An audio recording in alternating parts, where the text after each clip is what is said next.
Hi guys, good morning all of you, welcome to ISS point. आज हम लोग बात करने वाला बायोलॉजी का एक मोस्ट इंपॉर्टेंट टॉपिक्स, जिस टॉपिक का नाम है एनिमल किंगडम। एनिमल मीन्स क्या होता है? जंतु होता है, और किंगडम मीन्स क्या होता है? जगत होता है। जंतु जगत के बारे में टोटल होगा।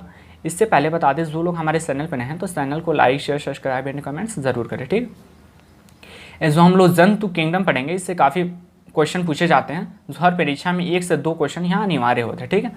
हम लोग देखेंगे एक एक क्वेश्चन। उससे पहले जो लोग चैनल पर नए हैं तो चैनल को like share subscribe and comment जरूर करें। इसमें देखते हैं जीव विज्ञान, जो होता है जीव विज्ञान यानी बायोलॉजी। इसमें हम लोग एक एक, इसमें जो पॉइंट्स है, इसको एक एक पॉइंट्स को आप लोग ध्यान से देखिए, ठीक है। एक एक तो उसकी 2 शाखाएं होती है। एक एक पॉइंट्स को आप लोग ध्यान से देख सकते हैं। जंतु विज्ञान होता है, जंतु विज्ञान को 2 भागों में बांटा गया, पहला जूलॉजी और दूसरा बॉटनी। जूलॉजी क्या बोलते हैं? जंतु विज्ञान को बोलते हैं, और बॉटनी को वनस्पति विज्ञान कहते हैं। जूलॉजी के अंतर्गत इसमें जंतुओं का अध्ययन किया जाता है, और बॉटनी में इसमें पेड़ पौधों का अध्ययन किया जाता है। किसमें? बॉटनी में क्या अध्ययन किया जाता है? बॉटनी में जो अध्ययन किया जाता है पेड़ पौधों के बारे में अध्ययन किया जाता है, लेकिन जूलॉजी में जंतुओं के बारे में अध्ययन किया जाता है। सबसे पहले देखिए, मोस्ट इंपॉर्टेंट लाइन है। सबसे पहले अरस्तु ने 340 ईसा पूर्व में जंतु इतिहास नामक किताब लिखी थी, इसलिए अरस्तु को जंतु विज्ञान का जनक कहा जाता है। ये बार बार क्वेश्चन पूछे जाते हैं कि जंतु विज्ञान के जनक कौन है, तो जंतु विज्ञान के जनक जो हैं वो अरस्तु हैं, ठीक है। ये क्वेश्चन बार बार एग्जामिनेशन में आते हैं। अब देखिए, हम लोग टेक्सोनॉमी पढ़ लेते हैं, वर्गी की। टेक्सोनॉमी क्या होता है? व्हाट इज टेक्सोनॉमी, ठीक है। टेक्सोनॉमी ये जूलॉजी की वह शाखा होती है जिसमें अलग अलग प्रकार के जीव जंतुओं का नामकरण और क्लासिफिकेशन किया गया है। ये जूलॉजी की वह शाखा है जिसमें अलग अलग जंतुओं प्रकार के जीव जंतुओं और नामकरण और क्लासिफिकेशन का वर्गीकरण किया गया है, ठीक है। ध्यान दें, 1735 ईसा पूर्व में कैरोलस लिनियस ने अपनी पुस्तक में सिस्टेमा नेचुरी में 4000 से अधिक जीवों का वर्गीकरण किया, और इन्हीं का कहा जाता है फादर ऑफ टेक्सोनॉमी कहा जाता है। कोई पूछे आपसे, एक नंबर में क्वेश्चन पूछ सकता है कि फादर ऑफ टेक्सोनॉमी, तो उन्हें किसको बोला जाता है? टेक्सोनॉमी फादर ऑफ टेक्सोनॉमी हुए हैं सिस्टेमा नेचुरी को कहा जाता है। देखिए, प्राणी जो होते हैं, प्राणी को 2 भागों में बांटा गया, पहला है यूनिसेल्युलर और दूसरा है मल्टी सेल्युलर। तो अब क्वेश्चन आता है कि यूनिसेल्युलर किसे कहते हैं और मल्टी सेल्युलर किसे कहते हैं। तो देखिए, यूनिसेल्युलर ये वे जीव होते हैं जो एक कोशिका से बने होते हैं, उन्हें क्या कहा जाता है? यूनिसेल्युलर। अब मल्टी सेल्युलर जो होते हैं, मल्टी सेल से मिलकर बने होते हैं, उन्हें क्या कहा जाता है? मल्टी सेल्युलर कहा जाता है।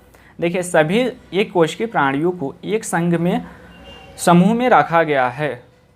सभी एक कोश के प्राणियों को एक संघ समूह में रखा गया है। वो कौन से संघ समूह में रखा गया है? ये क्वेश्चन पूछ सकते हैं। तो प्रोटोजोआ संघ में रखा गया। देखिए, हम लोग मल्टी सेल्युलर को टोटल 9 संघों में रखा गया। एक एक करके हम लोग डिस्कस करेंगे। देखिए, सभी बहुकोशिकीय प्राणियों को 9 समूह में रखा गया, जिसमें संघ पोरीफेरस, सिलेंट्रेटा, एनिलिडा, आर्थ्रोपोडा, मोलस्का और कार्डेटा। एक एक करके हम लोग डिस्कस करेंगे, ठीक है। जो 9 संघ है वो क्या है? पोरीफेरा है, सिलेंट्रेटा है, एनिलिडा है, आर्थ्रोपोडा है, मोलस्का है, कार्डेटा। यहाँ से काफ़ी क्वेश्चन पूछे जाते हैं। एक एक पॉइंट्स को आप लोग ध्यान से देखिए, ठीक है। एक एक पॉइंट्स को आप लोग ध्यान से देखिएगा। हम एक एक पॉइंट को डिस्कस करेंगे। जो पहला पॉइंट है प्रोटोजोआ संघ है, ठीक है। प्रोटोजोआ संघ क्या होता है? प्रोटोजोआ संघ का प्रयोग सबसे पहले गोल्ड फॉल्स नहीं किया था। प्रोटोजोआ शब्द का प्रयोग सबसे पहले कौन किए थे? एक क्वेश्चन पूछा जा सकता है, तो किए थे गोल्ड फॉल्स नहीं किया था। प्रोटोजोआ सबसे साधारण और एक कोश के जंतु होते हैं। प्रोटोजोआ क्या होते हैं? सबसे साधारण और एक कोश के जंतु होते हैं। बहुत ही प्रोटोजोआ संघ के जंतु जो होते हैं बहुत ही सूक्ष्म जीव होते हैं। इस संघ के जंतुओं के शरीर में कोई ऊतक या ऑर्गन नहीं होता है। यहाँ आपसे पूछा जा सकता है, प्रोटोजोआ संघ के जंतु में क्या टिश्यू और ऑर्गन होता है? तो नहीं होता, ठीक है। इस संघ के जीव शरीर के बाहरी सतह के रास्ते श्वसन और उत्सर्जन करते हैं। जो हम लोग का बाहरी शरीर के जो बाहरी सतह होता है, क्या होता है? स्किन होता है। इसी से क्या करते हैं? श्वसन और उत्सर्जन करते हैं, ठीक है। इनका एग्जाम्पल देख लेते हैं। एग्जाम्पल जो है, एग्जाम्पल इसमें पहला एग्जाम्पल आता है, वो आता है अमीबा आता है। दूसरा क्या होता है? पैरामीशियम कॉर्डेटम आता है। जो पैरामीशियम कॉर्डेटम का आकार कैसा होता है? ये चप्पल का आकार होता है।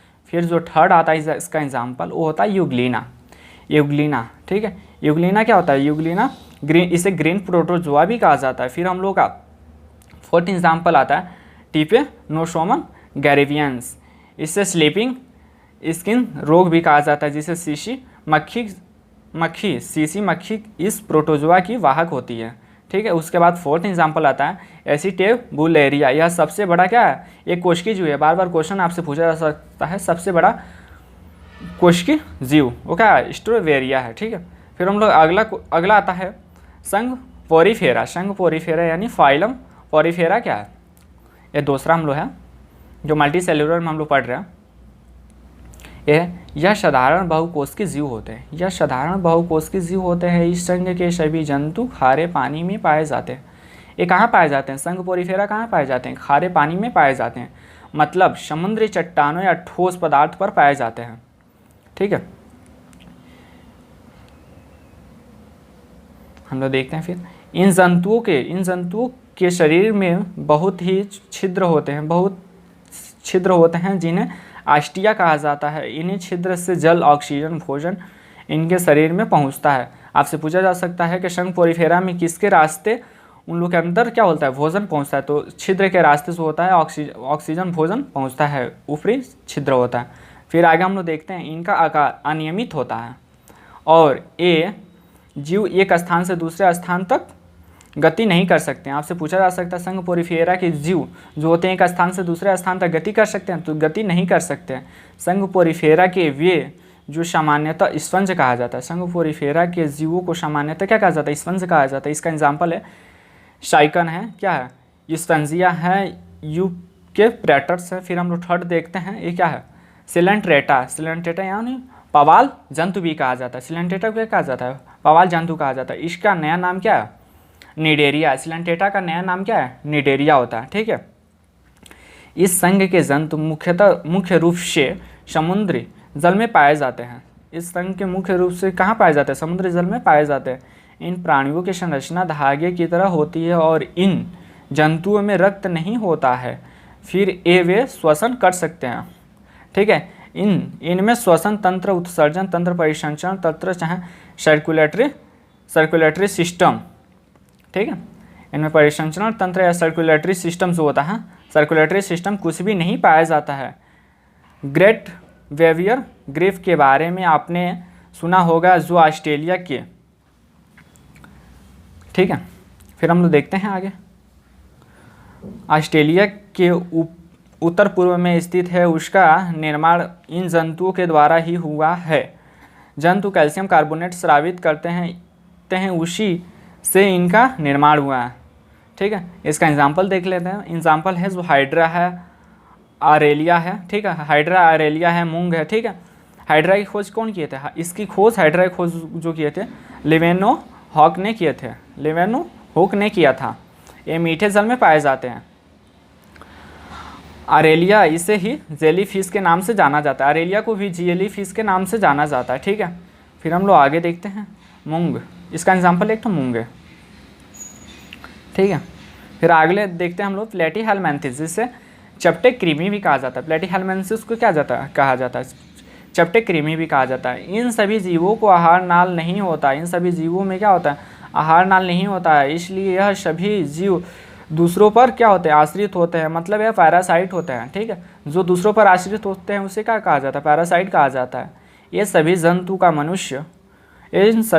का मनुष्य, पालतू जीव और जंगली जंतुओं का आश्रय होता है और इन्हीं की सतह से अपने खाद्य पदार्थों का और शोषण करते हैं। इनका एग्जाम्पल क्या है, फ्लेनेरिया है, फेशुओला है, टीनिया है, ओलियम है। ठीक है, फिर हम लोग आगे देखते हैं एस्क्लेमेंथिस। ठीक है, एस्क्लेमेंथिस हम लोग का अगला है एस्क्लेमेंथिस। इन्हें क्या कहा जाता है, राउंड वॉर्म कहा जाता है। राउंड वॉर्म यानी गोल कीमी भी कहते हैं, इन्हें गोल्ड कीमी भी कहते हैं। ठीक है, यह जीव आकार में गोल होते हैं, साथ ही स्वतंत्र जीवी और परजीवी दोनों प्रकार के होते हैं। मतलब इस समूह के कुछ जीव दूसरों पर आश्रित होते हैं और कुछ स्वतंत्र होते हैं। ठीक है, जैसे इसका एग्जाम्पल देख लीजिए, एस्केरिश थ्रेडर्म हो गया है, एनलेडा हो गया। ठीक है, फिर हम लोग आगे देखते हैं एनलेडा संघ। ये प्राणी जलीय भी हो सकते हैं, स्थलीय भी हो सकते हैं, स्वतंत्र जीव और परजीवी भी हो सकते हैं। इनका शरीर खंडों में बटा रहता है। ठीक है, इनका शरीर क्या होता है, खंडों में बटा रहता है। किनका शरीर खंडों में बटा गया रहता है, तो एनलेडा संघ के। इसका एग्जाम्पल हम लोग देख लेते हैं। एग्जाम्पल जो है, एग्जाम्पल है केंचुआ है। ठीक है, फिर इसका एग्जाम्पल क्या है, जोक है। यहाँ से एक तो बार बार क्वेश्चन पूछे जाते हैं ऑप्शनल करके क्या केचुए में कितने आँख होती है? कई लोग कहते हैं 2 आँखें होती हैं, लेकिन उन लोगों में केचुए में क्या होते हैं? आँखें नहीं होते हैं। केचुए का वैज्ञानिक नाम क्या है? फेरेटिमा पोस्थुमा है। केचुए का वैज्ञानिक नाम क्या है? बार बार क्वेश्चन पूछा जाता है। फेरेटिमा पोस्थुमा क्या है? केचुए का वैज्ञानिक नाम है। फिर हम लोग आगे देखते हैं आर्थ्रोपोडा, ठीक है। फिर हम लोग आगे देखते हैं क्या? आर्थ्रोपोडा संघ, ये काफ़ी मशहूर संघ है, ठीक है। इससे काफ़ी क्वेश्चन बनने के चांस होती हैं। ये प्राणी जगत का सबसे बड़ा संघ होता है, ठीक है।